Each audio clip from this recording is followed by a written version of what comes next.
What's up, guys? Mr. Mom Tanks. You guys know what day it is. I don't need to tell you that. Subscriber Sunday. Just bent over my kitchen counter here, get into the camera, show you guys my beautiful face, and just let you guys know how I do DIY CO2. I've got a couple questions from some subscribers. Want to know what my mix is for my DIY CO2. So pay attention, guys. You're not going to see it often. Here it comes right here. First thing you want to do is have your 2-liter bottle. Now this setup is for like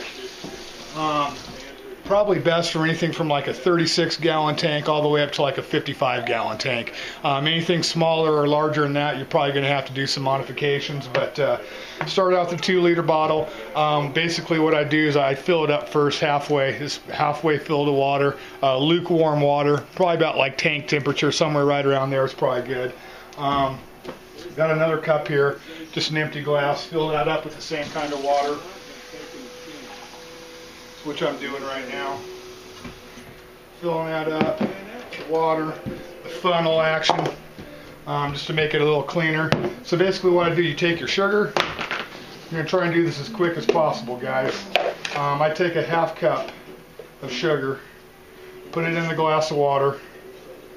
Alright, and then I take, for this mix, basically write it down, guys, because here it comes, write it down. You want 2 cups of sugar. You want 1 tablespoon of baking soda, and you want 1 heaping tablespoon of yeast. 1 heaping tablespoon is about one of these packages. That's what I use, as one of these little tear-off packages. But you want to make sure that you pre-mix your yeast before you dump it into your main mat. So open up the yeast, obviously, throw that in there. Looking yummy. Looking yummy, guys. Get you a spoon. Start stirring it up.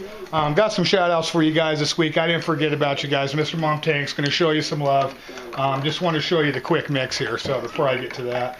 Stir that up before it goes into the main pot. Now as far as your main receptacle here goes, this is where you start putting in your other cup and a half of sugar, because remember you got a half cup in there. So you want another cup and a half. This is where the funnel comes in, guys, otherwise it's a huge mess. Trust me, I've done it before.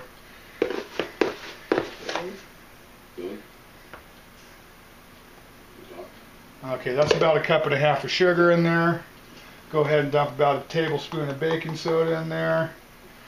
That just helps the reaction between all the chemicals. Make sure you stir up your yeast and your reaction there.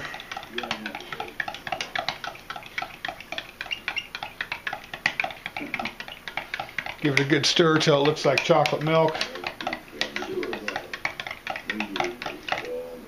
Pretty interesting, huh, guys? I'm thrilled. I'm fired up about this.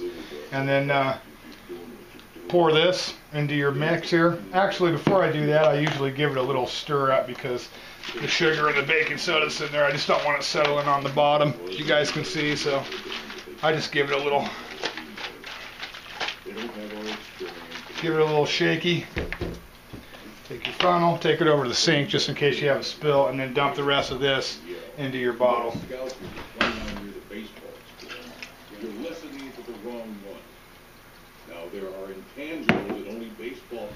Alright, guys, did that. So now you can see after you're all done, all your ingredients are in.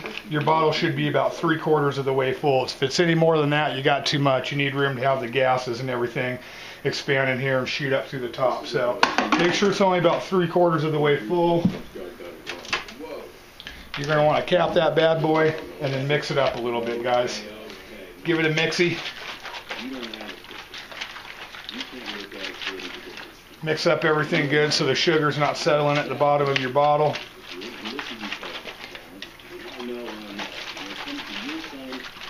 Right there. That's my mix, people. Pretty simple.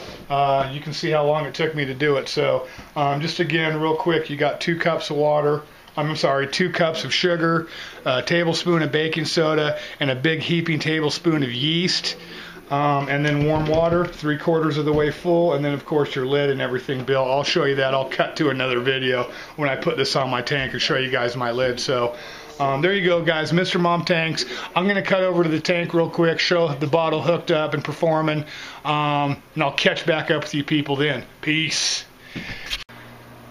Alright guys, back here at the 37 gallon, just hooked up the CO2 to it here.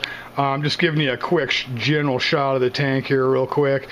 But I don't want to go on too long here. So obviously here's the bottle that we just hooked up, guys. There's the top to it. I just got a hole poked through it, got the tube going through. And then that's actually plumber's putty right there that just seals around it, seals it up real nice and good. So that's how that one's rolling, guys. Obviously line going through. And then we got down here, I'm just diffusing it through this wooden air stone because I like the smaller bubbles that I'm getting through this.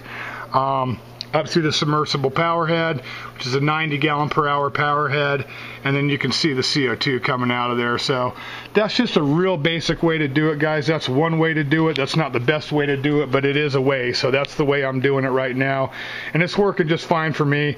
I can't afford to get pressurized CO2 right now because, you know, I'm Mr. Mom. I got a lot of things going on, guys. Got a lot of responsibilities, a lot of bills to pay. So, got to roll the DIY, but you got to roll CO2, guys. It's important to plant growth. It's important to photosynthesis. Make sure you run the CO2. If you're getting a lot of algae, don't stop running your CO2, guys. That could actually hurt it. CO2 is helping your plants grow better. It's going to help those plants out-compete, basically, for the light that causes algae. So just have good algae eaters and all that in your tank. That's a whole nother video, though. So this mix will last about 2 weeks. It pumps about a bubble per second for the most part, but with DIY you can't really tell. I mean, that's kind of the benefits of having a pressurized CO2 system, just because, you know, you can regulate how much you're getting in and all that stuff. So if you can afford to get a pressurized CO2 system, that's probably the way to go. And I will eventually be getting that, guys, but I have 5 fish tanks and I can't afford to do it all. So I can only do what I can do, but that's a good mix. I want to make sure I give proper credit where credit's to. GSP, Groin Stabbing Pro, that's his mix, actually. He's the one that taught me that mix, and I use it. So make sure you give credit to that guy, GSP. Check him out if you're not. Now, shout-outs coming up, guys. Got 2 of them for you today. The first one, 2010 LUAP. It's 2010 LUAP. Check him out, guys. He doesn't have a lot of videos, but his tanks are wicked. He's got some aggressive fish. He's got some catfish like a red tail, shovel nose hybrid. I think he's got an arowana. He's got some cool stuff. I can't remember off the top of my head everything he's got, but he's got some wicked stuff. Check him out, guys. I'll make sure I link his channel. And then the second people that really need a shout out and who really deserve a shout out is Drunk Tank Aquaria. Drunk Tank Aquaria, guys, check them out. These guys are wicked. They got a number of tanks. They do a lot of good informative videos. They do good presentation, and they're not bad to look at. They're a lot better looking than me. Both of them are. So even the guy with the curly hair and the beard ain't too bad looking. So there you go, guys. Drunk Tank Aquaria. Check him out. 2010 LUAP. Check him out. And then last but not least, guys, final shout out of the week. Adam Yauch, Beastie Boys, aka MCA. Rest in peace, brother. Beastie Boys live on forever. Rock and Roll Hall of Fame, baby. Adam Yauch, rest in peace, brother. MCA. Holler at your boy. Make sure you know where you heard it, guys. Beastie Boys, Mr. Mom Tanks. Peace.